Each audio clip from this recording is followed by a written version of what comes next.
Alors aujourd'hui, on a le plaisir d'avoir avec nous Emmanuelle Picard, qui est professeure d'histoire contemporaine à l'ENS de Lyon, où elle est, si je me trompe, Emmanuelle, par ailleurs directrice du département des sciences sociales. Je ne le suis plus. Je ne suis plus. Bon, ben, C'est moi. alors, votre site Internet n'est pas à jour, mais vous n'êtes pas les seuls, c'est pas grave. C'est possible, ouais, non, c'est pas moi qui m'en suis occupée, mais ouais, bah, maintenant que je suis plus directrice, c'est dans C'est dans les mains d'un autre. Alors donc, mais c'est tant pis pour eux et bien fait pour nous parce qu'en 2022 et 2023, elle effectue un séjour de recherche au CIST à l'UQAM, où elle poursuit des recherches dans les domaines qui sont les siens, donc histoire de l'enseignement supérieur, histoire des professions académiques et des systèmes d'évaluation, des disciplines et de la recherche. Elle nous présente aujourd'hui l'avancement de certains de ses travaux en cours dans une conférence intitulée Contraintes disciplinaires, le rôle des structures académiques professionnelles dans la régulation des disciplines, comparaison France-Amérique du Nord. Alors, sans plus tarder, je cède la parole pour le temps que je rebond de 30 à 40 minutes-ish, suivi d'une petite période de discussion. Merci beaucoup, merci pour l'invitation, pour l'occasion de discuter. Alors, en fait, c'est aussi l'occasion pour moi de pouvoir vous poser des questions, en particulier tous les Québécois qui sont autour de la table, sur des pistes où vous allez voir des intuitions de recherche, parce que je pense que j'ai pris, alors ça fera rire Yves si je dis ça, mais j'ai pris la mesure de la différence entre le système français et le système québécois réellement. Je l'avais de façon théorique. Et là, je pense que je commence à comprendre des choses qui vont beaucoup plus profondément et ce qui m'amène vraiment à cette réflexion sur la question du rôle des structures académiques et donc la façon dont la profession académique est construite. Alors, juste un petit mot, pourquoi je prends profession académique plutôt que profession universitaire? Parce que dans le système français, vous le savez sans doute, ou vous ne savez peut-être pas, mais l'université n'est pas le seul lieu où se trouvent des gens qui vont avoir des caractéristiques qui seraient celles d'un universitaire dans un autre pays, c'est-à-dire qui font de la recherche et de l'enseignement supérieur en lien avec. Il y a à la fois des organismes de recherche et on a en plus des établissements, des grands établissements qui ne sont pas des universités, qui peuvent être des écoles, qui peuvent être des instituts. Bref, c'est un monde un peu complexe en termes de structure. Et donc, le académique renvoie à un espace de profession plus général que la simple structure universitaire qui, dans le cas français, est un peu une réductrice. Mais on va voir que justement, c'est aussi un des problèmes. Alors moi, je suis une historienne de la profession universitaire, pour le coup. C'est-à-dire que je me suis intéressée à la façon dont, en France, la profession universitaire, c'était professionnalisé, je ne sais pas si c'est un peu redondant de le dire, enfin, comment elle était devenue, comment ce groupe des universitaires était devenu une profession, un groupe professionnel, sachant, pour aller très rapidement, qu'à la différence des autres pays européens, il y a un hiatus dans l'histoire de l'université française, qui est que les universités ont été annulées, supprimées en 1793, au moment de la Révolution française, par la Convention. C'était des corporations, c'est pour ça que ça a été la raison pour laquelle ça a été supprimé, mais c'était aussi parce que c'était des corporations aux mains d'hommes d'église et que l'idée était de réfléchir à la refondation d'un système de formation des élites qui soit en lien avec le nouveau projet politique des révolutionnaires. Et en fait, le système a été recréé par Napoléon à partir de 1802-1808, mais selon des caractéristiques qui sont très, très différentes de celles des autres universités européennes de la même époque. Je ne parle même pas de la comparaison avec l'université allemande, mais simplement les universités ont été en fait renvoyées à des fonctions subalternes d'un enseignement des cadres de la nation plus générale qui était architecturé autour du lycée, qui était le nouvel élément du système français avec le baccalauréat, et des facultés, alors il y avait des facultés de médecine et de droit qui avaient des rôles bien spécifiques et qui étaient extrêmement contrôlées et très peu nombreuses, et ont été créées des facultés de sciences et de lettres qui avaient des fonctions au départ vraiment limitées à la reproduction du corps enseignant de l'enseignement secondaire, donc des lycées, et qui étaient vraiment étroitement accordées à cette fonction. Donc sont recréées aussi une profession, un corps professionnel, le corps des professeurs d'université, et on va voir que les conditions de cette recréation et ensuite la façon dont ce corps professionnel qui se préexiste à lui-même va réussir à négocier le fait de devenir effectivement une profession autonome, va conditionner son rapport et son usage des disciplines. C'est là-dessus que je voudrais revenir et vous montrer que ça pose des questions spécifiques à la situation française qui rendent la comparaison complexe et qui imposent de réfléchir à quelles seraient des équivalences dans le modèle nord-américain. Alors, les disciplines, bon, là, je vous ai choisi si j'y arrive, voilà, une belle représentation qui vient du programme iconographique de la Sorbonne. La Sorbonne a été rebâtie, le bâtiment qu'on connaît est rebâti au début de la Troisième République, et il se caractérise par tout un ensemble de tableaux, de peintures de grand format qui illustrent en fait le monde académique. Et en particulier, il y a cette représentation allégorique des disciplines qui, à l'époque, sont instituées par faculté. Donc, ce sont les 5 facultés, lettres, droit, sciences, médecine et pharmacie. Et pour ceux qui connaissent un peu la France, les couleurs qui sont utilisées sont les couleurs qui sont encore actuellement celles dans les toges quand il y a des opérations de type doctorat honoris causa. C'est-à-dire que moi, par exemple, je porte une très jolie toge moutarde. Alors, je ne vous imposerai pas, je ne vous infligerai pas la photo de moi en toge moutarde, il en existe. Et elle est quand même absolument atroce. Et j'avoue que je préfère celle de droit, qui est quand même...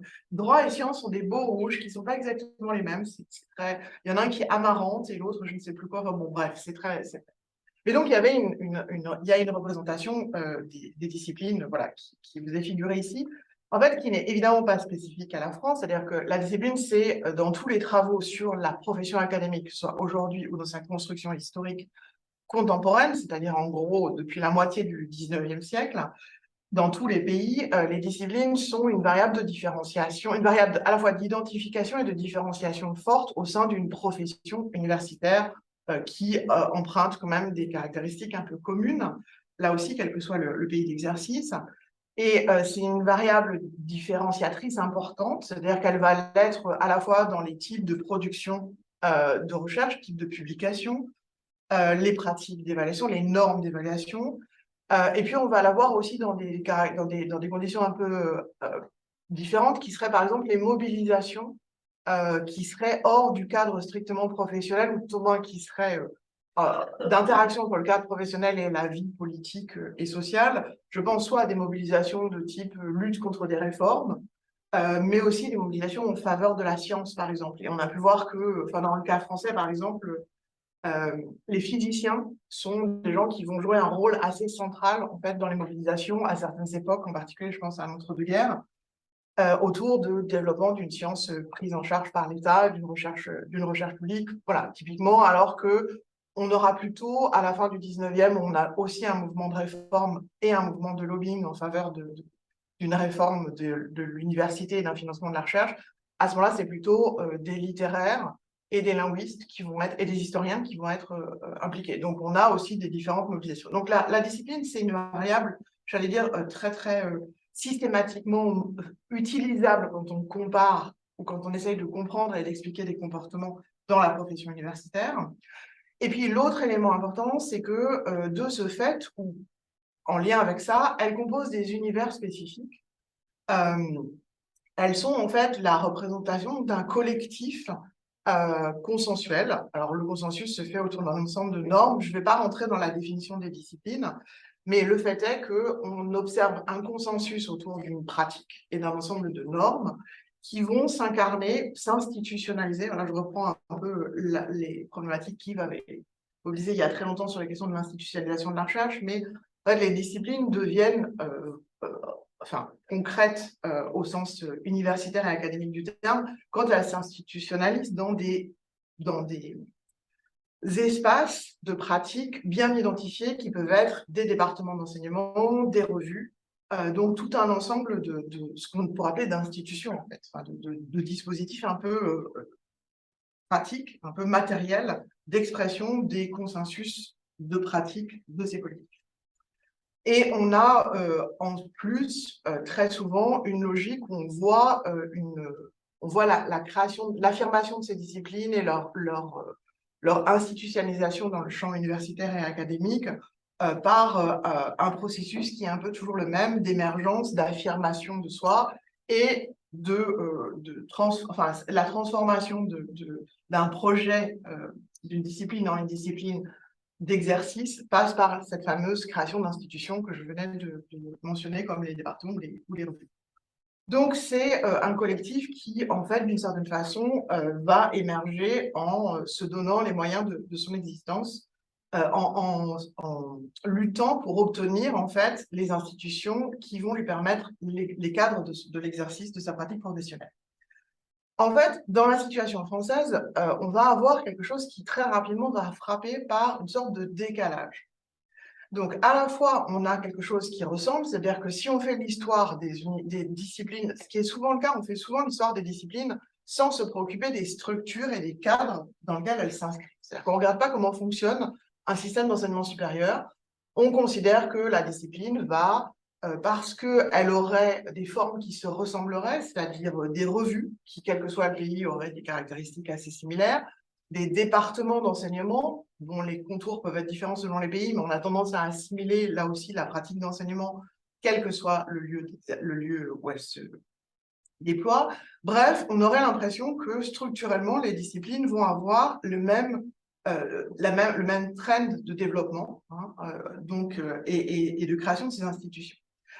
Dans le cas français, on est dans une situation qui est assez atypique parce que, en fait, il va y avoir une sorte de confusion entre la profession et la discipline, ce qui n'est pas forcément le cas dans les autres pays où l'affirmation d'une profession académique basée sur une discipline se fait dans le cadre de l'affirmation d'une discipline plus générale.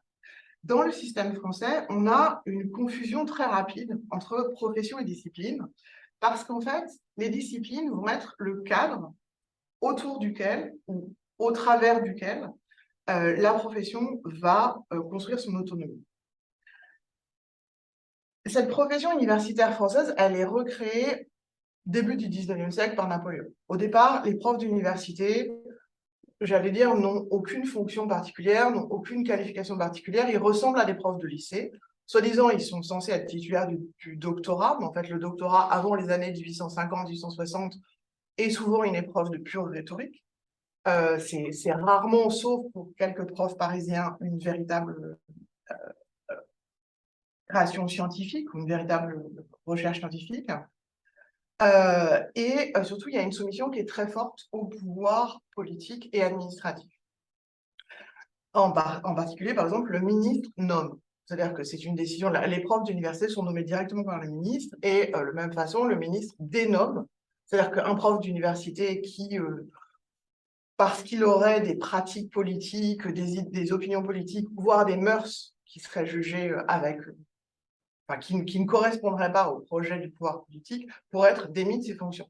Il y a un gars comme ça qui est prof de langue et de littérature étrangère à la fac de Rennes au milieu du 19e. Et en fait, il s'avère qu'il avait une maîtresse pour laquelle il a fait plein d'achats chez des joailliers et qu'en fait, il a laissé des dettes chez les joailliers. Donc, les joailliers ont écrit au ministre pour demander, en fait, sans doute qu'on lui rembourse. Et le ministre je ne sais pas ce qu'il a remboursé des dettes, mais en fait, il a pris le gars donc, qui était professeur d'université, il l'a envoyé en Valaquie, c'est-à-dire au fin fond de la Roumanie, faire une enquête sur les mœurs des Valaques. Et quand il est revenu, le ministère l'a nommé dans un lycée.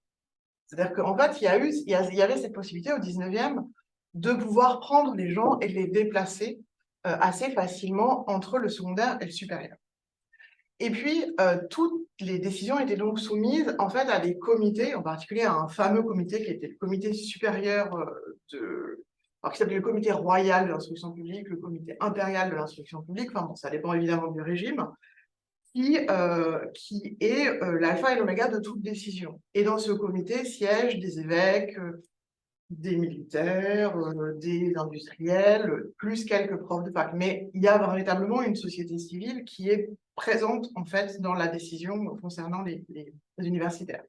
Et donc, qu'est-ce qui va se passer? Il va se passer que l'enjeu pour ces universitaires, qui existent déjà techniquement, puisqu'ils sont des postes, ils sont nommés sur des postes, ils ont une profession qui est même définie dans le cadre d'un décret, ces universitaires vont en fait vouloir trouver les moyens de s'émanciper. Et ils vont trouver les moyens de s'émanciper.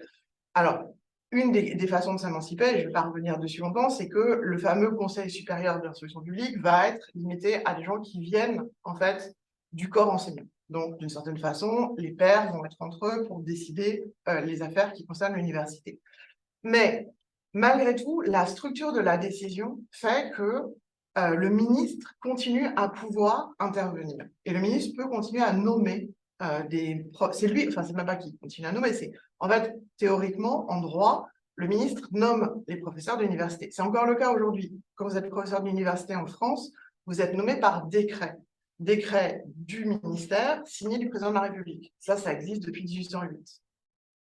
Donc, cette décision-là, elle continue à exister. Et même si le Conseil n'est plus composé que de pairs, malgré tout, le ministre pourrait avoir le moyen d'intervenir. Et donc, à ce moment-là, et c'est là que ça va se jouer une réforme très importante, à ce moment-là, les universitaires, ça se passe donc dans les années 1880, au moment où la Troisième République est en train de se mettre en place et où des universitaires résolument modernisateurs et qui veulent, en s'inspirant du modèle allemand, réformer l'université française, sont proches du pouvoir politique. Donc, ils vont obtenir du pouvoir politique un certain nombre de réformes internes à l'université, et en particulier, ils vont obtenir une petite réformette qui ne semble rien du tout, mais qui est fondamentale pour comprendre ce qu'est le mode de fonctionnement universitaire et le rapport aux disciplines en France au XXe siècle.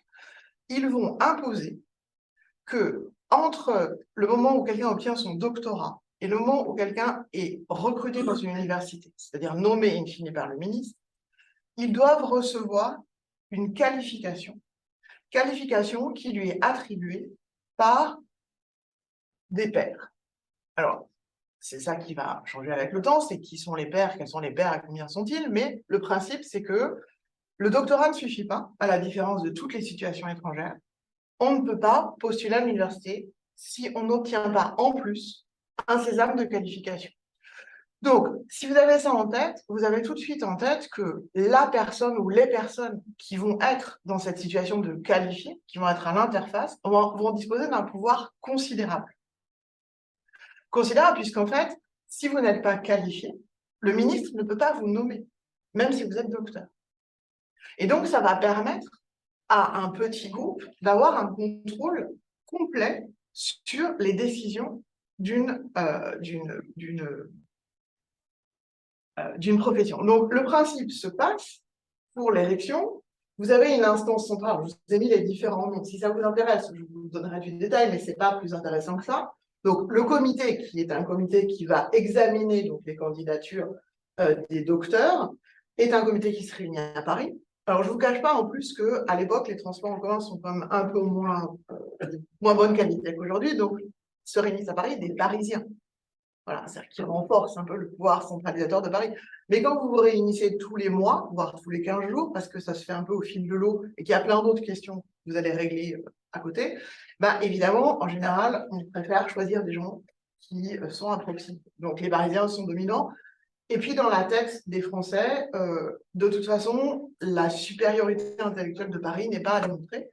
Et donc, de toute façon, les professeurs parisiens sont meilleurs que les autres, pour plein de raisons que je ne vais pas élucider ici. Donc, vous avez des listes d'aptitudes, ça s'appelle des listes d'aptitudes à l'époque. Et il y a un numerus clausus, c'est-à-dire qu'il y a très vite l'idée qu'on va qualifier un nombre de gens à peine plus grand que le nombre des postes qui vont être disponibles dans l'année qui vient.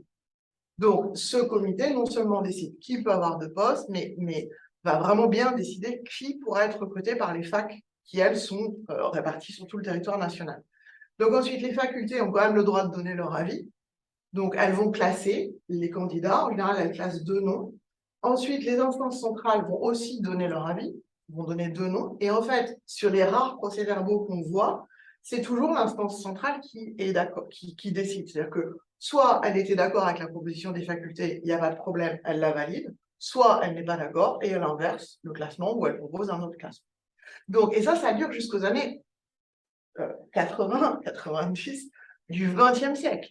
Alors, je vous épargne, il y a plein, la procédure est évidemment bien plus compliquée à mesure que le système grossit, et puis surtout, il y a plein d'étapes un peu différentes dans ça, mais le principe reste le même.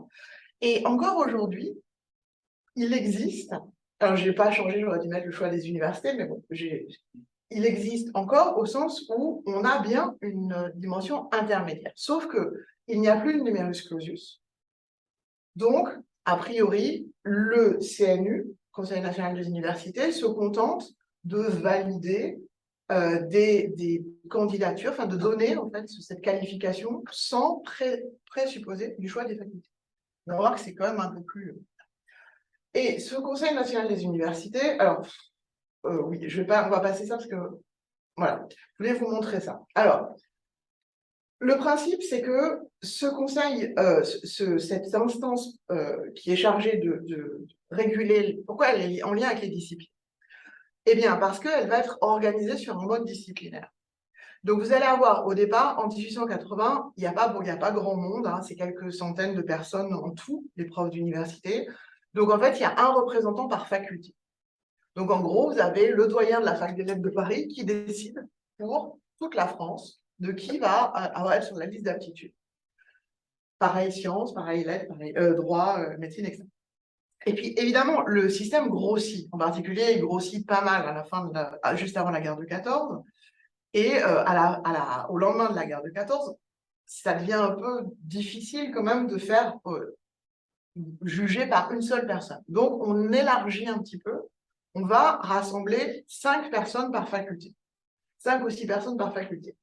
Et en fait, on va rassembler 5 ou 6 personnes par faculté, c'est-à-dire en gros les profs de la fac des sciences de Paris et de la fac des lettres de Paris, qui sont liés aux disciplines qui sont les plus anciennement.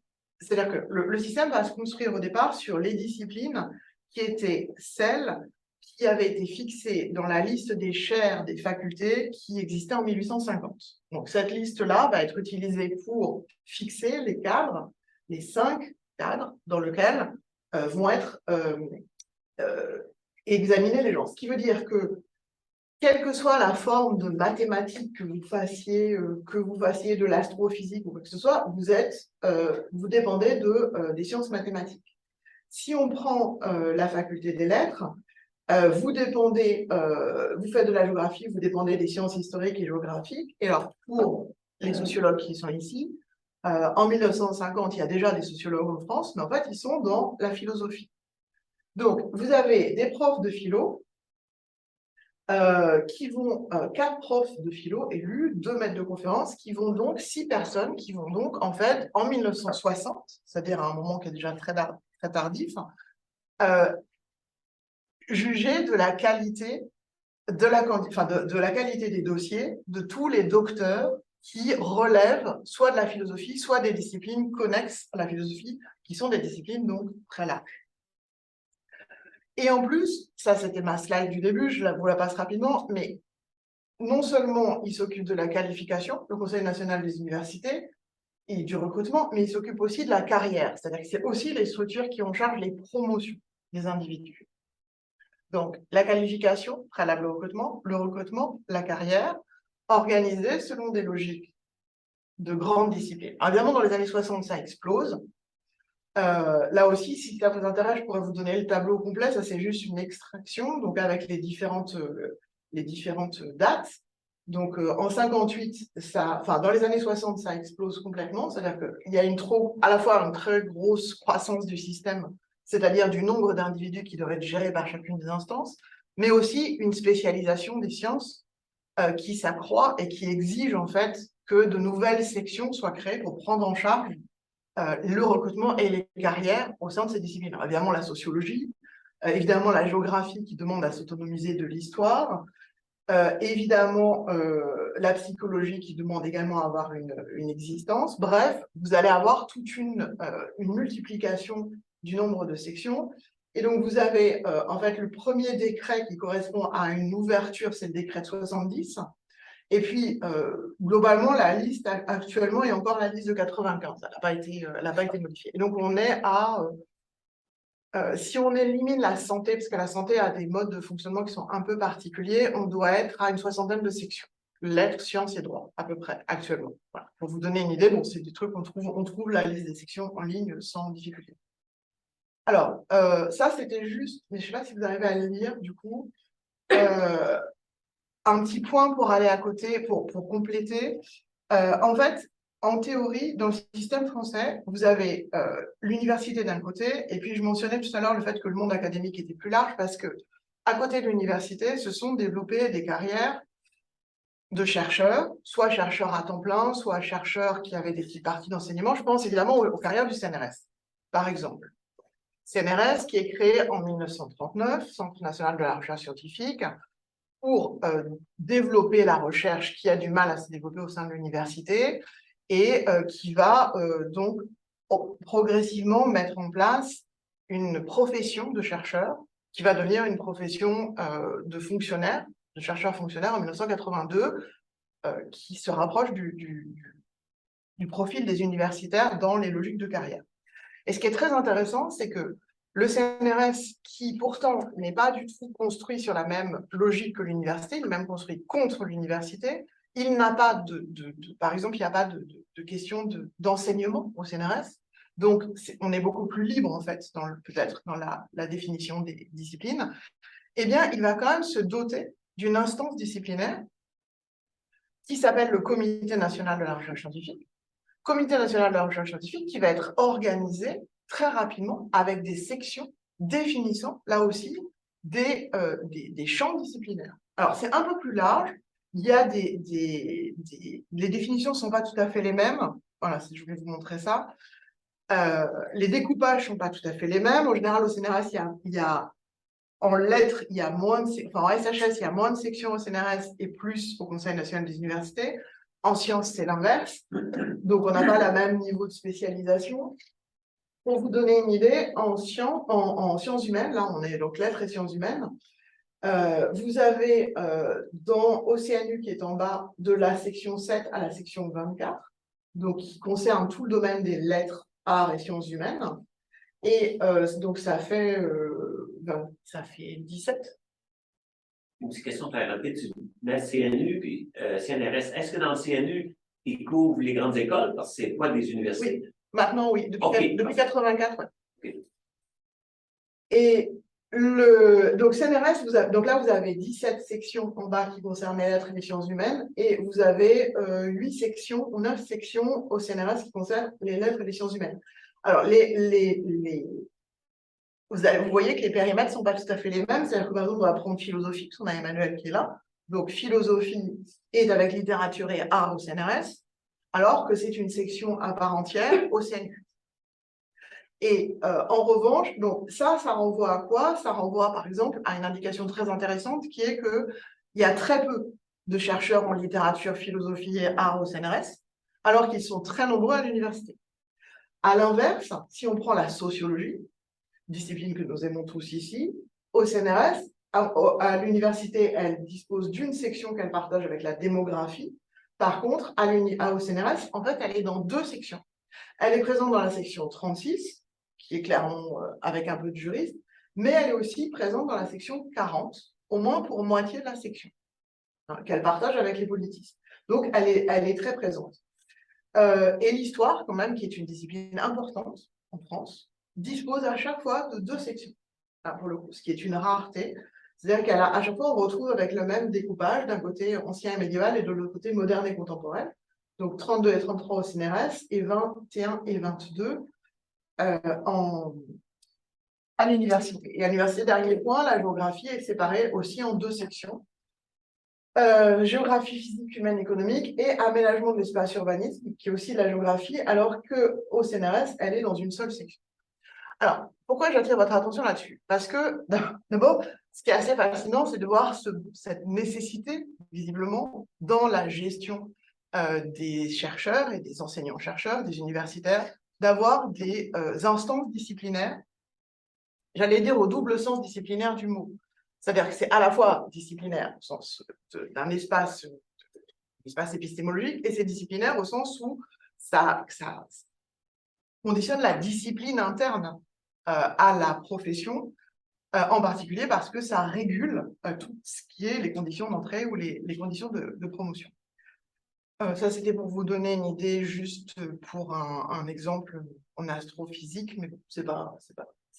Voilà, donc on a une situation française qui est une situation qui est extrêmement intéressante sur le plan de, j'allais dire, la rigidité des structures.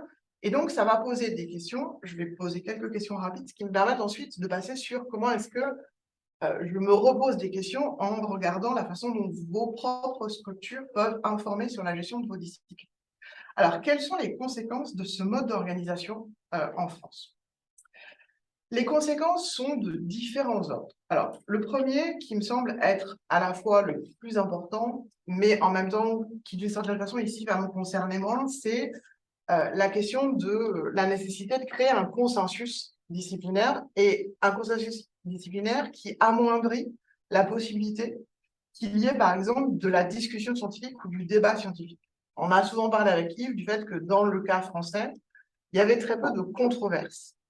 C'est-à-dire qu'il y a une très grande difficulté chez les universitaires français ou chez les scientifiques français à se prêter au jeu d'une discussion scientifique argumentée. Par exemple, en France, il n'existe absolument pas cette pratique qui consiste à répondre au compte-rendu d'un ouvrage, de votre ouvrage fait par quelqu'un d'autre. C'est rarissime. Les revues françaises ne le proposent que dans des cas qui sont exceptionnels. C'est-à-dire que quelqu'un fasse un compte-rendu sur un livre et que l'auteur du livre puisse répondre, voire qu'ensuite quelqu'un d'autre puisse répondre à l'auteur du livre, qu'il puisse y avoir une discussion de cette nature-là.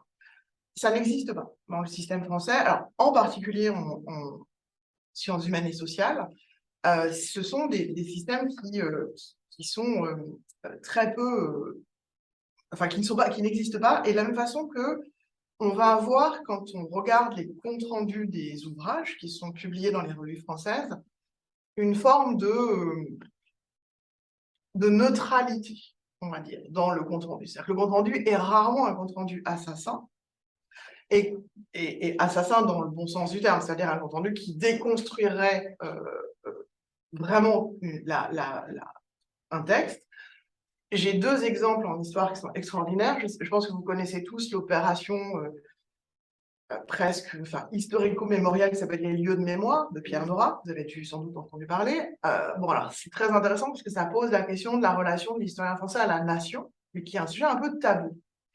Et en fait, il y a un collègue, alors je pense qu'il est américain, Stephen Englund, qui a fait un superbe compte-rendu critique des lieux de mémoire. Donc, on est au début des années 90, mais extrêmement critique. Et ce compte-rendu est refusé par toutes les revues françaises.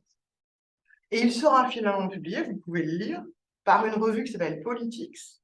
Et à l'époque, Politics, c'est une revue d'étudiants en sciences politiques. C'est-à-dire que c'est dans les tout premiers numéros. Donc aujourd'hui, c'est une revue très mainstream, que tout le monde connaît, etc. Mais quand c'est publié en 91, je crois, c'est dans une revue, c'est quasiment un bulletin renéotypé. Et de la même façon, parce que là, j'y avais participé plus activement, en 2004, paraît un livre qui se veut révolutionnaire sur l'histoire de la Première Guerre mondiale, qui s'appelle 14-8 Retrouver la Grande Guerre, de Stéphane Audin-Rousseau et Annette Becker. Très mauvais livre, encensé évidemment tout le monde. Et nous sommes un groupe qui travaillons sur la guerre de 14. Un de nos collègues, Blaise Elfer, lit ce livre et propose un compte-rendu pareil, impubliable. Et il a été finalement publié presque 20 ans après, enfin 15 ans après, dans une revue qui s'appelle Agone, qui est une revue qui est périphérique au champ universitaire, parce qu'il était impossible. Et c'est un excellent compte-rendu. Je pense que je peux vous montrer les deux textes. Ce sont des textes qui sont à la fois remarquablement écrits, précis, argumentés. Ce n'est pas la qualité du compte-rendu qui est en cause, c'est l'incapacité à créer un espace de débat. Et je pense qu'une des raisons, c'est l'existence de cette instance nationale dans laquelle il y a forcément la nécessité d'un consensus, puisqu'il y a la gestion de toutes les carrières de tout le monde. Donc en fait, le coût serait trop fort en fait de la tension. Et les quelques fois où on a eu des tensions très fortes, par exemple, la sociologie s'est distinguée par une opposition violente entre les maffezoliens et les bourdieusiens.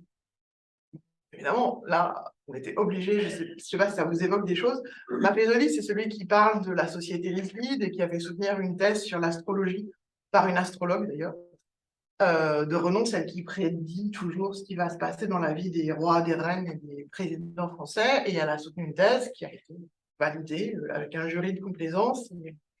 Et donc là, il y a eu mais bon, là, on est dans un cas un peu C'était à l'école et aux études, c'est ça? Maffezoli, je me demande s'il était...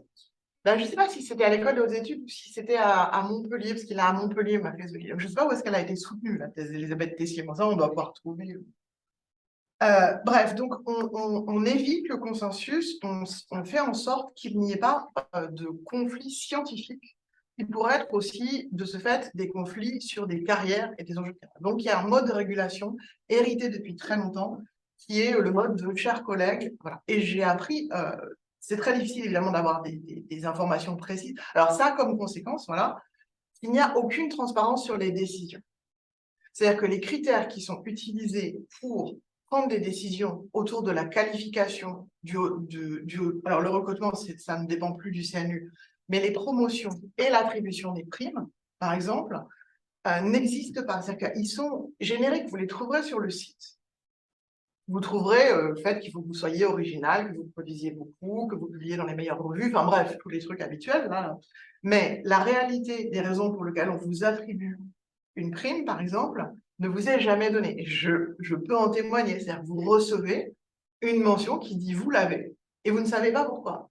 Alors, à la limite, quand vous l'avez, c'est pas grave. Mais les collègues qui ont « vous ne l'avez pas » ne savaient pas pourquoi non plus. Et là, c'est beaucoup plus grave, en fait. Parce que la question de la réalité, parce qu'en plus, il peut y avoir plein de bonnes raisons, et on le sait tous, d'attribuer une prime ou une promotion à un individu. C'est très complexe, comme le système de l'évaluation, en particulier d'une personne. Mais le fait est qu'elle a besoin d'être documentée, cette prise de décision. Or là, elle ne l'est jamais. Il n'y a absolument pas Alors, les seuls qui font un effort, mais parce qu'ils sont une communauté très spécifique, c'est les matheux. Les matheux, il y a de la diffusion d'informations. C'est-à-dire que là, il y a des choses... Par exemple, les matheux, ils vont donner la liste des gens qui ont eu des promotions. Ils vont donner la liste des gens qui ont eu des primes. Et ils vont expliquer pourquoi ils l'ont fait. Mais c'est la seule de ces communautés à faire ça de façon régulière, comme ça, depuis des années. Le deuxième problème, c'est que il existe du coup en France tout un ensemble de gens qui sont des outsiders, c'est-à-dire des gens qui sont à la limite des disciplines, sont aux franges des disciplines, qui ne peuvent pas être concernés par le consensus d'une discipline ou qui vont être trop à cheval et on ne va pas savoir où les mettre. Et ça va poser la question de comment est-ce qu'on gère leur carrière parce que ça induit une normalisation très forte de ce qu'est une discipline, évidemment, une définition beaucoup plus stricte. Corollaire immédiat, une très grande difficulté et résistance à l'interdisciplinarité. Évidemment, on ne peut pas faire d'interdisciplinarité dans ce genre de contexte. On le paye très, très cher parce qu'on devient un outsider, en fait, d'une certaine façon. Ça va ensemble. Or, le problème, c'est que... Alors, ça pose deux types de problèmes. D'abord, il y a des injonctions évidemment très fortes à l'interdisciplinarité, comme partout. Alors là, en plus, il y a même en France, comme on adore les dispositifs, le CNRS, par exemple, a créé des sections interdisciplinaires. Comme ça, alors, on ne sait pas très bien, c'est très flou, on ne comprend pas très bien qui en relève, comment ça se passe. Enfin, voilà, bon, c'est super parce que pour les outsiders, c'est potentiellement des endroits intéressants. Une belle illusion. C'est un peu ça. Voilà. Donc, il y a ce type-là d'illusion. Et il y a une autre illusion qui est intéressante, mais qui ne se construit pas de la même façon, c'est quand on a construit des disciplines interdisciplinaires. Par exemple, en France, on a dans ça, je crois que je vous les ai mises là, voilà. On a un groupe qui s'appelle pluridisciplinaire, pas interdisciplinaire. C'est-à-dire qu'en fait, ça, c'est le Conseil national des universités. Donc, on a 5 sections qui ne sont plus définies par une discipline, mais qui sont définies par un objet, on pourrait dire, par une thématique. Et donc, ça va regrouper des gens qui viennent de différentes disciplines. Alors, au départ, c'est assez simple. Moi, je vais prendre celle que je connais le mieux, sciences de l'éducation et de la formation, la 70. Donc, au départ, on se dit, tous les gens qui travaillent sur la question de l'éducation vont être là. Très bien, donc vous avez à la fois des psychologues, des historiens, des sociologues, des géographes, hein, bref, tout le monde est didacticien, etc. Mais ensuite, comment vous faites une discipline avec ces gens? C'est-à-dire, comment vous faites un espace de régulation professionnelle qui a toutes les caractéristiques d'une discipline, puisque c'est comme ça que ça marche dans les autres champs, et qu'en même temps, vous ne savez pas très bien ce que vous allez faire. Alors, le premier réflexe, qui est un réflexe très corporatiste, va être de dire, eh bien, nous, on ne va plus nous recruter qu'entre nous. Alors, je vous donne un exemple. Pour être qualifié en 70e section, même si vous êtes un super sociologue de l'éducation, si vous n'avez pas publié un article dans une revue de sciences de l'éducation, qui n'est ni de la socio, ni de la psycho, ni de l'histoire, qui est des sciences de l'éducation, donc une revue en plus fragile, on va dire, vous ne serez jamais qualifié. Mais vous pouvez avoir écrit 10 livres sur l'histoire de l'université, des articles, être invité dans le monde entier pour parler de l'université française. Si vous n'avez pas publié un article dans une revue de sciences de l'éducation, vous ne serez jamais qualifié. Et alors, quel est le problème? Le problème, c'est que s'il y a un poste de professeur d'histoire de l'éducation, enfin spécialité histoire de l'éducation, mais qui est rattaché en sciences de l'éducation en 70e section, si vous n'avez pas été qualifié, vous ne serez jamais recruté. Donc, il y a des logiques de paréquation disciplinaire qui sont un peu compliquées. Et enfin, la dernière chose, c'est un peu ce que je vous montrais tout à l'heure quand je vous montrais cette truc-là, c'est que la logique selon laquelle se redéfinissent les disciplines, se redessinent les disciplines, est une logique qui est très lourde. Et c'est là-dessus que je vais faire ma transition, parce que c'est là-dessus que je pose ma question sur votre mode de fonctionnement, on va dire. On va prendre l'Amérique du Nord comme étant un tout, même s'il y a des différences. Dans le système français, pour exister comme discipline, il ne suffit pas que vous ayez une revue, une association, il faut que vous ayez une section du CNU. Et avoir une section du CNU, c'est pas rien, parce que c'est un arrêté. Alors, pendant longtemps, ça a été un décret. Depuis les années 70, c'est un arrêté. C'est un acte législatif un petit peu plus simple à faire. C'est pas signé par le président de la République. Voilà. C'est juste signé par le ministre. C'est un arrêté. Donc, pour obtenir cet arrêté, il va falloir quand même mouiller la chemise. Alors, là, en 70, ça va, 70, ces années 70, il y a une sorte d'émulation, il faut créer des nouvelles disciplines, le système grossit, etc. Et depuis 95, c'est un peu difficile. Et par exemple, il y a un débat très, très important en ce moment au sein des économistes français, entre les économistes dits orthodoxes et les économistes dits hétérodoxes, et en particulier chez les hétérodoxes, les économistes politiques, c'est-à-dire ceux qui ont une approche non mathématisée des phénomènes économiques. Ces gens-là qui sont minoritaires en nombre, mais qui sont aussi minoritaires en visibilité. L'économétrie est devenue le standard d'analyse économique, même quand, comme Piketty, on fait de l'économie très adossée aux sciences sociales, on l'a fait avec des outils mathématiques. Donc les gens qui n'utilisent pas les outils mathématiques sont souvent marginaux et laissés de côté. Donc dans la section d'économie du CNU ou du CNRS, c'est des gens qui vont avoir du mal à se faire reconnaître. Ils vont avoir du mal à se faire recruter, ils ont du mal à avoir des promotions parce qu'ils ne sont pas dans les standards. Donc, ils réclament, depuis maintenant 15 ans, la création d'une section spécifique qui leur permettrait d'exister. Comme les sociologues, dans les années 60, réclamaient avec logique la création d'une section qui leur permette de s'autonomiser par rapport de s'émanciper des philosophes, qui évidemment trouvaient que la sociologie était quand même pas quelque chose de très propre, et donc n'avaient aucune raison de valoriser des carrières de sociologues quand il y avait des carrières de philosophes à mettre en avant. Donc là, on a un peu la même tension sur la question de l'économie, et malgré le lobbying assez important d'une partie des économistes hétérodoxes et donc politiques, mais aussi d'un ensemble de la communauté universitaire, ils n'ont toujours pas obtenu la création de cette section. Donc, ils sont toujours, en fait, sous la coupe de l'économie dominante. Donc, voilà, c'est un enjeu qui est très compliqué, c'est-à-dire qu'on n'est pas seulement dans une situation dans laquelle on peut se dire il suffit qu'on affirme notre existence. Ça m'amène à Alors, j'avais plein d'autres trucs, mais vu le temps, je vais finir là-dessus. J'avais des choses sur, par exemple, bon, ça c'était sur. J'aime beaucoup ce truc, je vous le demande juste parce que je trouve que ça donne aussi une idée. Il faut choisir dans quelle discipline vous allez vous faire qualifier, par exemple. Dans quelle section vous allez vous faire qualifier. Complexe peut avoir une double qualification. Alors voilà, après j'avais fait tous les trucs sur les doubles qualifications qui sont là. Ça, c'est les doubles qualifications du CNU, mais je vous donnerai toutes les références. Hein. Donc ça, c'est le schéma des doubles qualifications du CNU section par section. Donc les gens qui ont demandé à être qualifiés dans 2 ou 3 endroits, évidemment, l'épaisseur du trait donne le nombre de... Et on a la même chose pour le CNRS. La même projection où on voit pareil des sections. Alors, comme vous ne savez pas à quoi ressemble, qu'est-ce que c'est que le numéro des sections, vous n'avez pas d'idée, mais les SHS, c'est la même. En fait, c'est intéressant parce qu'elles sont construites pareil. Bref, alors, du coup, mes questions, pour finir là-dessus. J'ai bien. Alors, je sais depuis très longtemps que vous n'avez pas de CNU et que vous n'avez pas de comité national, et vous en êtes bien chanceux. Je sais aussi, parce que je le savais théoriquement, dans mes discussions avec les collègues et puis dans mes lectures en droit à botte, par exemple, à quel point le département était le cadre dans lequel était construit l'attachement disciplinaire. Et Abbott, dans Chaos of Disciplines, il dit de toute façon, ce qui est fascinant dans le département, c'est sa robustesse, un peu comme quand tu parles de résilience avec Heilbronn. tu vois, la résilience des disciplines. C'est-à-dire qu'en fait, la structure, elle perdure et toujours. Donc la discipline serait comment dire, une entité, enfin, c'est pas naturelle, mais ce serait l'entité la plus robuste, la plus solide, la plus logique, peut-être, de l'organisation de la profession académique. Sauf qu'en fait, quand on réfléchit système à système, en fait, c'est pas la discipline. C'est-à-dire que le département, c'est juste une coquille dans laquelle le nom de la discipline peut se transformer considérablement.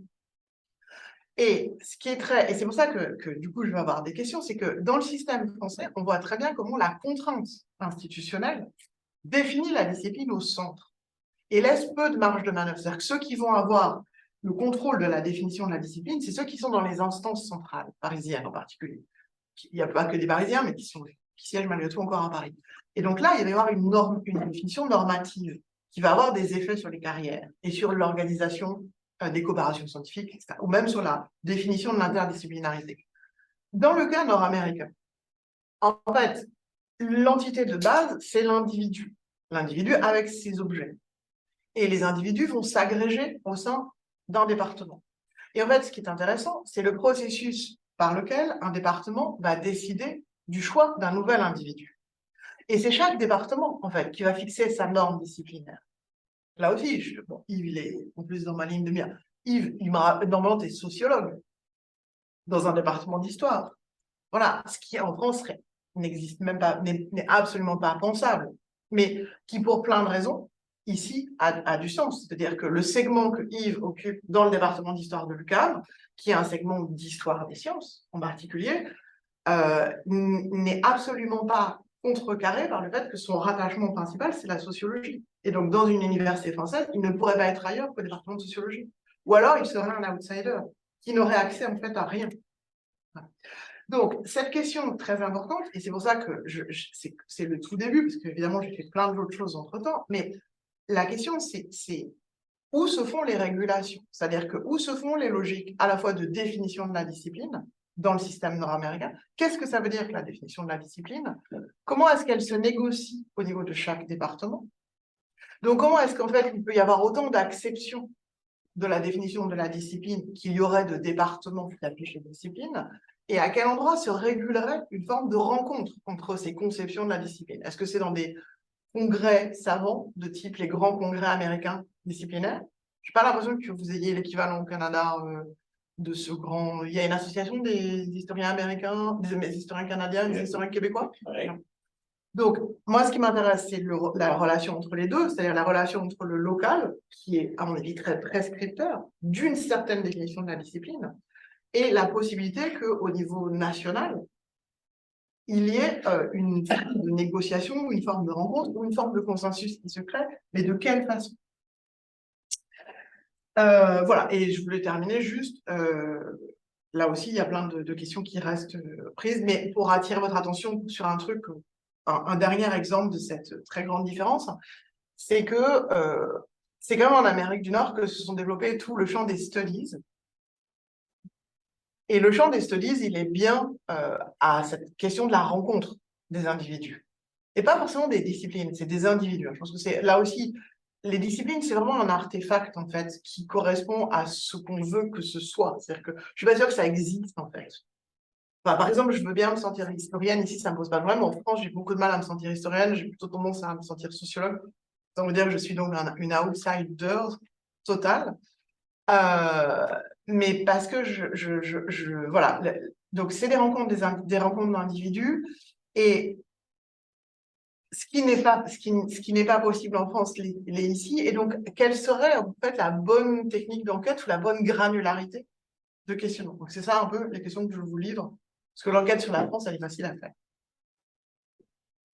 Merci. Ben, merci à toi, Emmanuel. D'autant plus que tu orientes toi-même les premières discussions qui auront lieu. Alors, c'est très bien.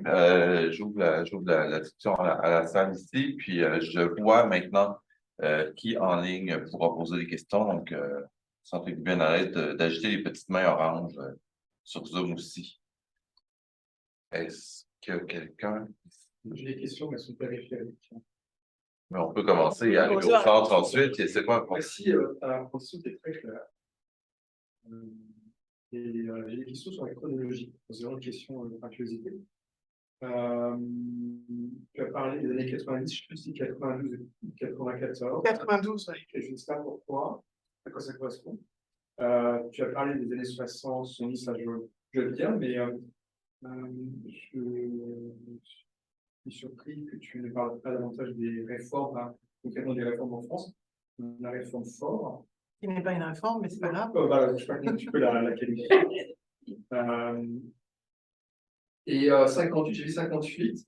Or, connaissant l'histoire de la santé, pour moi, c'est la réforme de Debré. Ouais. Mais je ne sais pas du tout si c'est une date pertinente pour les autres disciplines, tout ce champ. Donc, c'est vraiment des questions de curiosité sur la chronologie. Il y a... Bon, on est en train de faire un livre avec mon collègue Julien Barrier, donc tu pourras avoir après toutes les réponses précises. En fait, oui, c'est-à-dire que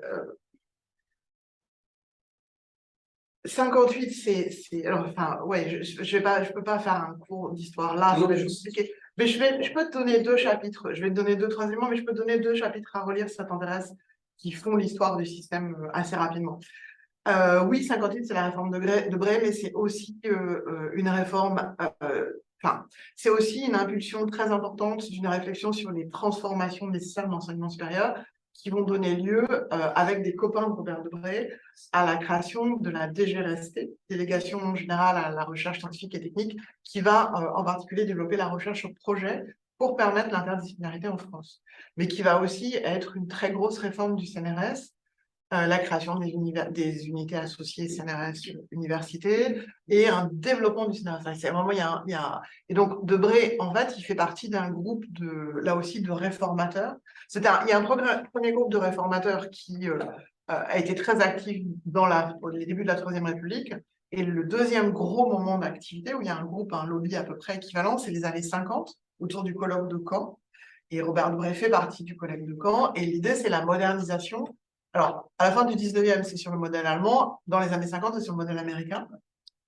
Donc, la modernisation et en particulier la disparition des facultés qui posent plein de problèmes techniques et aussi la réforme des études médicales qui va rentrer dedans. Il y a un colloque, je ne sais pas si tu as vu, consacré à Debré Oui. la semaine prochaine à l'Académie de médecine. La loi Faure, c'est une fausse réforme. Tout le monde dit toujours que c'est une grande réforme. En fait, elle n'a pas changé grand-chose. Et c'est assez intéressant parce qu'elle tente de faire sauter une partie du cadre disciplinaire au sens où il y a un petit détail que je ne vous avais pas donné, mais qui est encore plus charmant sur les universitaires français, c'est que jusqu'à 1968, vous ne pouviez être professeur que dans une faculté dont vous étiez docteur. Par exemple, vous êtes mathématicien, vous voulez faire de l'économie, vous ne pouvez pas avoir de poste en économie parce que vous êtes docteur de la faculté des sciences et le poste en économie, il est dans une faculté de droit. Voilà, donc vous ne pouvez pas circuler. Donc ça, c'est identifié comme étant un des points complexes de clivage. Et donc, ce qui se passe, c'est que on va faire sauter le cadre facultaire et on va créer les universités pluridisciplinaires, les UFR. Sauf qu'en fait, comme j'allais dire, il y a une forme d'inertie fondamentale dans le système, tout se réorganise pour que le cadre facultaire reste présent. Et en particulier, dans le découpage du CNU, du Conseil national des universités, qui à l'époque s'appelle le CCU, donc les facultés disparaissent, puisqu'elles disparaissent techniquement, mais les sections sont regroupées par groupe. Et donc, vous avez toujours le groupe des lettres, vous avez toujours le groupe des sciences, vous avez toujours le groupe de la médecine. Donc, en fait, et c'est pas seulement un regroupement sur le papier. Par exemple, pour l'attribution des postes, des promotions les plus élevées, donc professeurs à la classe exceptionnelle, elles sont données au niveau de l'ensemble des sections d'une ancienne faculté. Donc, on reste sur des modèles. Voilà. Il y a comme la création de nouvelles disciplines, hein, la psychologie, c'est pareil, la philosophie. Oui, alors. Le management, faut créer le Dauphine, le management devient la science de gestion, oui. Voilà, ouais. Et séparation de la neurologie et de la psychiatrie, par exemple. Oui. Avant, c'est le neuropsychiatre qui enseignait la psychiatrie, il y a quand même des changements. Mais, encore une fois, je dis, il y a des sections qui vont gérer chacune des disciplines pour les recrutements et les promotions jusqu'à un certain niveau. Mais quand tu vas passer au niveau de promotion supérieure, ce sera géré par le groupe. Donc, de nouveau, les psychologues seront avec les neurologues, Non, là, en l'occurrence, je pense qu'ils sont. Non, c'est neurologie, psychiatrie Et psychiatrie. et philosophie et psychologie. Alors, philosophie et psychologie et sociologie vont se retrouver au même endroit pour attribuer les promotions les plus élevées. Hein. Donc, le cadre facultaire, il va rester. Et je t'assure que dans ce cas-là, les philosophes, en général, ils ont des arguments imparables sur la supériorité de la philosophie sur les autres disciplines, donc la nécessité de le reconnaître. 92, alors 92,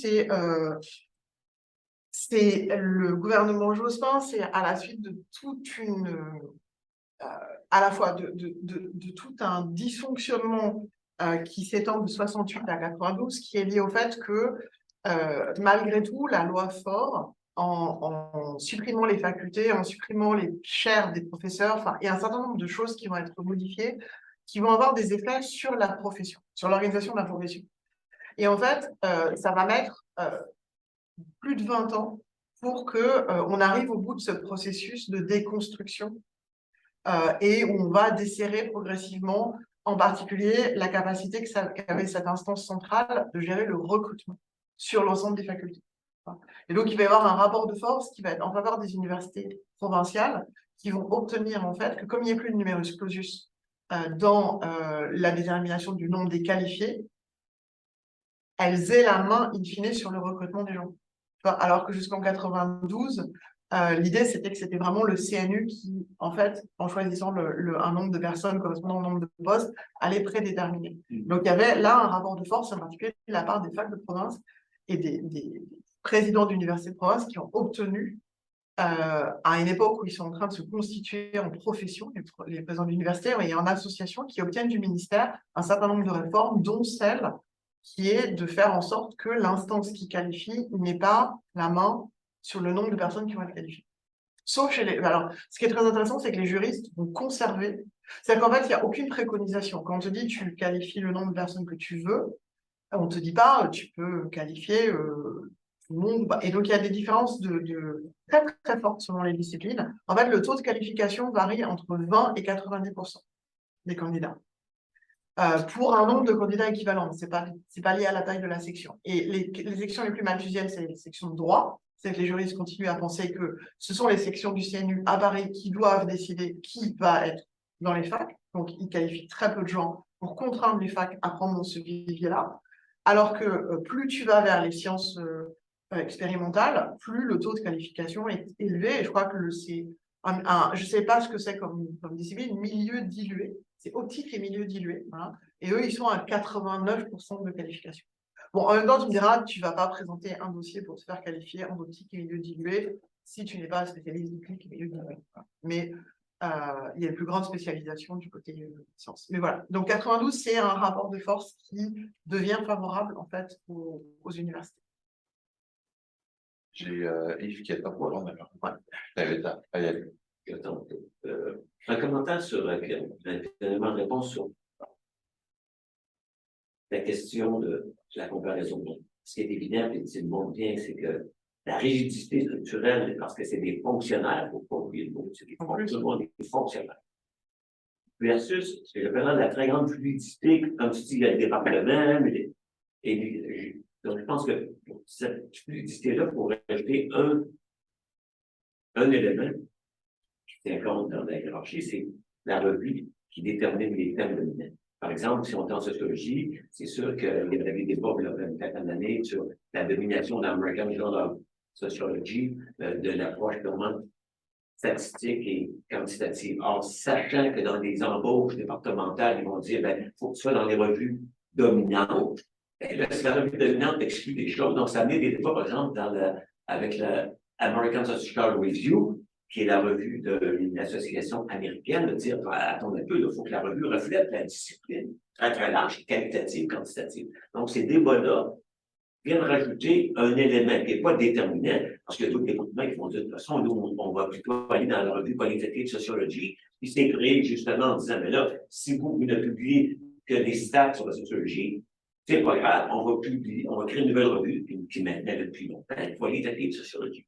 Mais ça joue un rôle. Puis là, comme ça, mentionner un petit élément qui m'avait frappé. Même ici, par exemple, la Canadian Historical Review, qui pour les historiens canadiens, c'est la revue de référence, ont montré qu'ils ont une vision de la discipline. C'est qu'on avait soumis moi et mon étudiant Maxime, un article, on l'a vu très original, sur le développement de la recherche des professeurs en reconnaissant que les brevets. On envoie ça à Canadian Historiography parce que c'est toutes les universités canadiennes, c'est l'histoire d'enseignement supérieur. Le rédacteur, le comité, ne fait même pas évaluer le texte, il nous envoie et dit « Ah, ça n'intéressera pas les historiens canadiens. » Ça, c'est la phrase.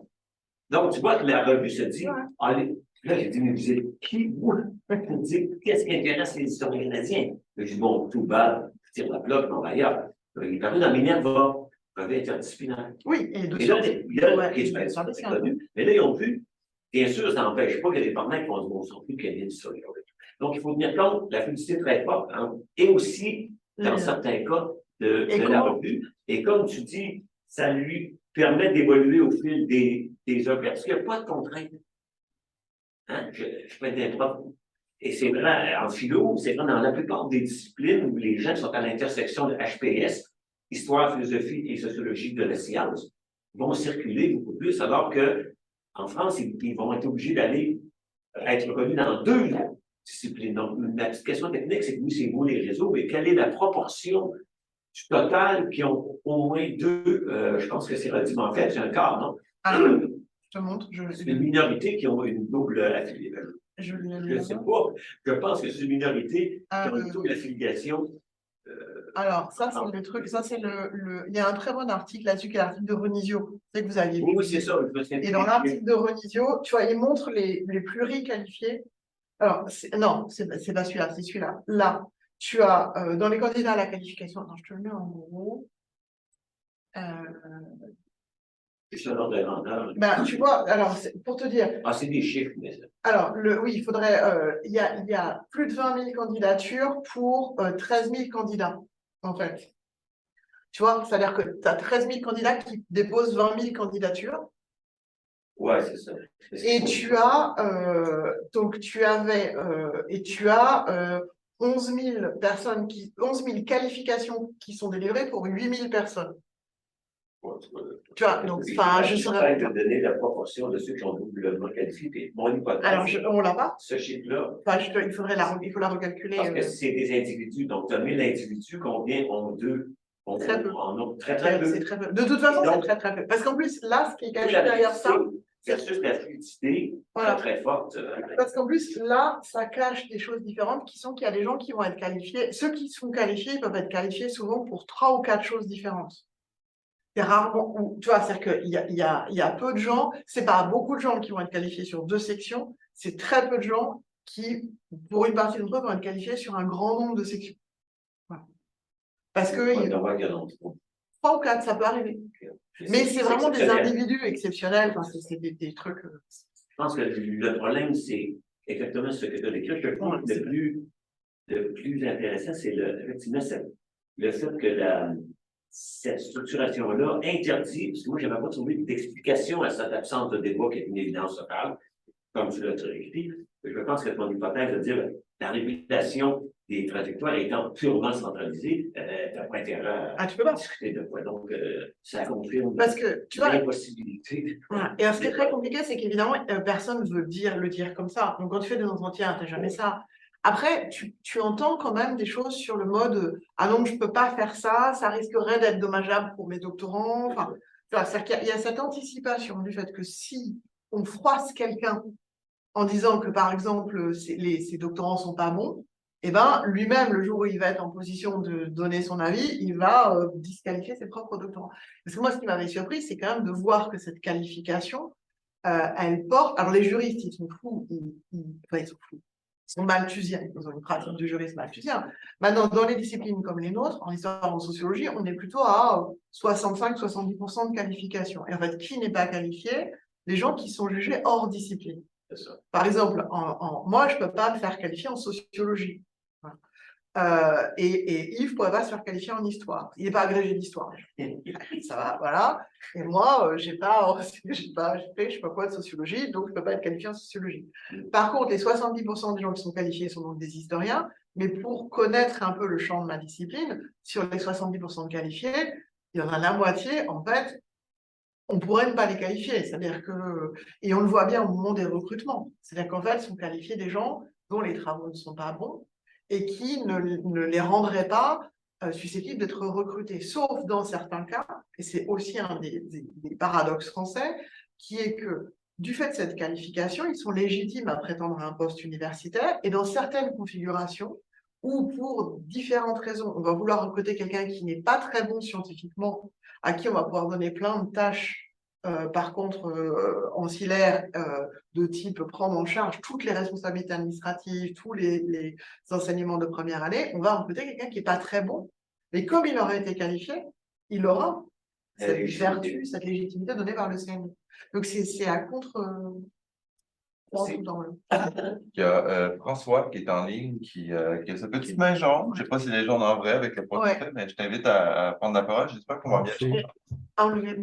M'entendez-vous bien? Oui, absolument. Merci. Super. Merci, Emmanuel, pour la présentation. Donc, on est bien heureux d'être de ce bord-ci de l'océan quand on entend ça. Donc, tu as pris l'exemple de l'économie et des hétérodoxes en économie. Il me semble en fait que c'est quasi un contre-exemple à l'idée que le système centralisé à la française nuit à la diversité disciplinaire, parce que quand on regarde, moi je les connais bien, parce qu'on a toujours on a un afflux incroyable d'historiens de l'économie qui viennent de France au CIRST, parce qu'en fait, on pourrait sortir les statistiques là-dessus, là, il y a une production massive dans les départements d'économie français d'historiens de la pensée économique, comparativement à n'importe où ailleurs, puis dans les grosses universités françaises aussi, parce qu'ils réussissent en partie, ce que moi je comprends, à justement s'assurer certains postes. Donc, ils chialent, ils font les victimes, ils disent qu'ils ne sont pas assez valorisés, et ainsi de suite, et on veut plus, ils veulent leur section. Mais en fait, comparativement, par exemple, au Canada, au Québec, aux États-Unis, il y a une part du gâteau qui est plus grande. C'est quelque chose d'intéressant parce que ce qui s'est passé au niveau disciplinaire en Amérique du Nord, c'est que chaque département a décidé de tasser son historien.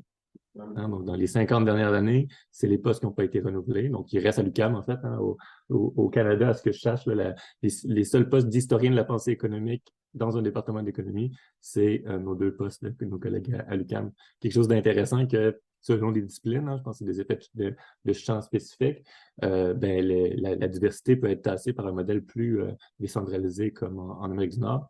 Dans d'autres cas, comme le modèle français, un modèle plus centralisé, où en fait les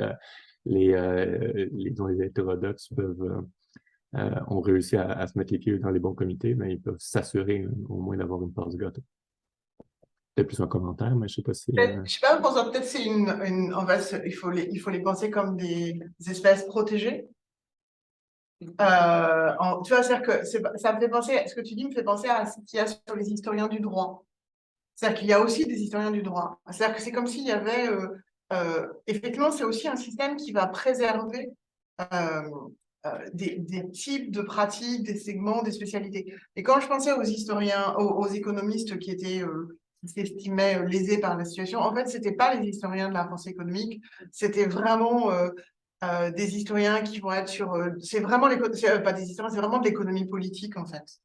Voilà. Et c'est cette dimension d'économie politique qui n'a pas du tout d'usage de modèles mathématiques et d'économétrie qui va se sentir... Et c'est aussi une des raisons, d'ailleurs, je pense, pour lequel... Alors, je connais pas, je suis pas spécialiste de cette histoire d'économie, mais ce que tu dis me fait penser qu'il peut y avoir très bien, de ce fait, une sorte d'accord entre les historiens de la pensée économique qui ont tout intérêt à avoir des protecteurs puissants, qui sont les économistes orthodoxes, et que et que les historiens, les économistes politiques, eux, vont se retrouver doublement dominés du fait de cette alliance et trop peu nombreux pour obtenir la création d'une section. C'est-à-dire que je ne serais pas complètement étonnée qu'on ait ce type de fonctionnement ou voire de dysfonctionnement. Parce que c'est aussi des lieux d'alliance assez fascinantes, tu vois, c'est-à-dire que tu vois aussi des alliances gauche-droite dans certaines sections autour de positions qui sont des positions en fait ultra mandarinales ou ultra conservatrices de positions dominantes, hein, et pour lesquelles on fait taire d'autres types de tensions. Est-ce que quelqu'un d'autre en ligne avait une intervention, une question? J'en vois pas jusqu'à présent. Julien ici, oui. En fait, j'ai une question qui renvoie l'hypothèse sur laquelle tu as terminé, c'était que les départements nord-américains étaient tributaires de dynamiques étaient plus locales. Exactement, plus que l'embauche et plus des données dans les départements. Donc, les facteurs locaux, plus de poids. Mais moi, je ne connais pas la façon dont ça se fait, dont les recrutements s'organisent au niveau local. Ma question portait là-dessus, dans le fond, avec quelle situation française, quelle dynamique locale française on peut comparer les dynamiques locales nord-américaines qui pèsent effectivement l'autre, de ce que je trouve. Comment ça se passe le recrutement en France, et de quelle manière les dynamiques locales ou les contraintes locales influencent le recrutement ou le profil de l'autre?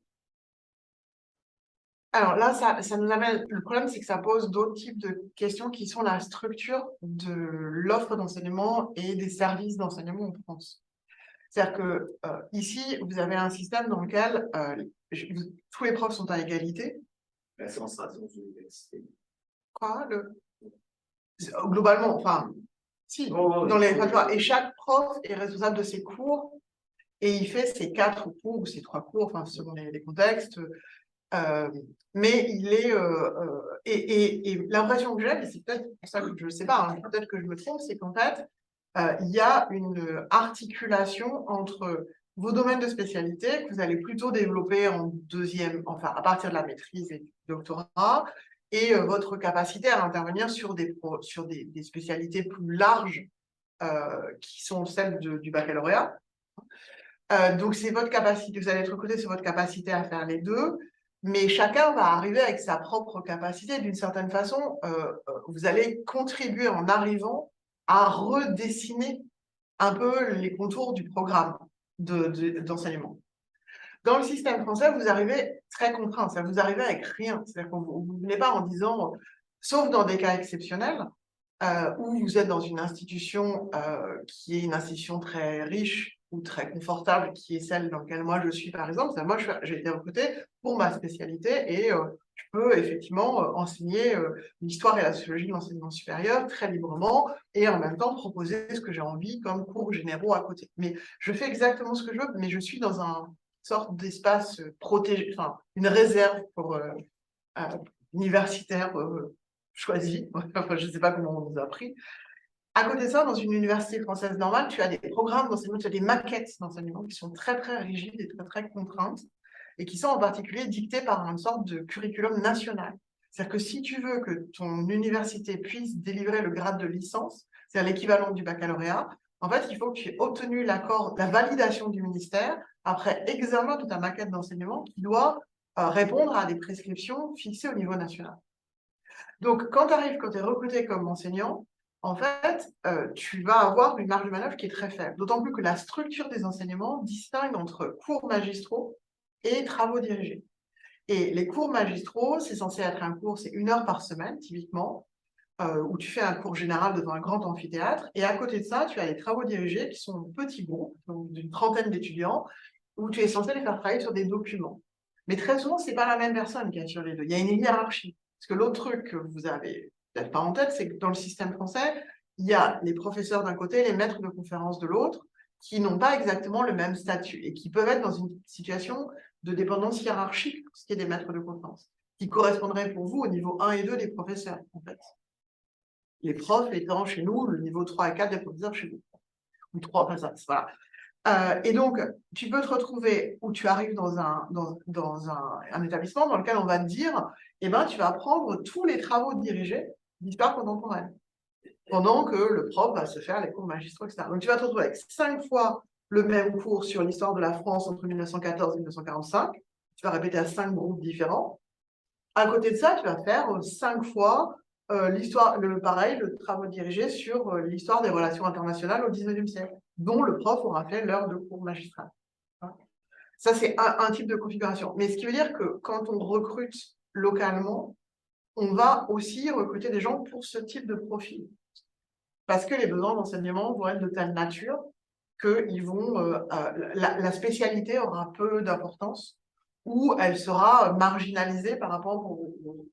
Donc, la question du local ne se pose pas du tout pareil. Et en particulier, elle ne se pose pas sur cette idée Alors, si, il va y avoir vaguement l'idée qu'il faut qu'il y ait des spécialistes d'un peu différentes choses, parce que à des moments donnés, pour faire un cours sur l'histoire du monde, bah, des fois, c'est pas mal d'avoir plutôt un spécialiste de l'histoire des Amériques en général, sauf que uniquement un spécialiste de l'histoire de la France, c'est pas génial. Donc, on va avoir ce type de profil.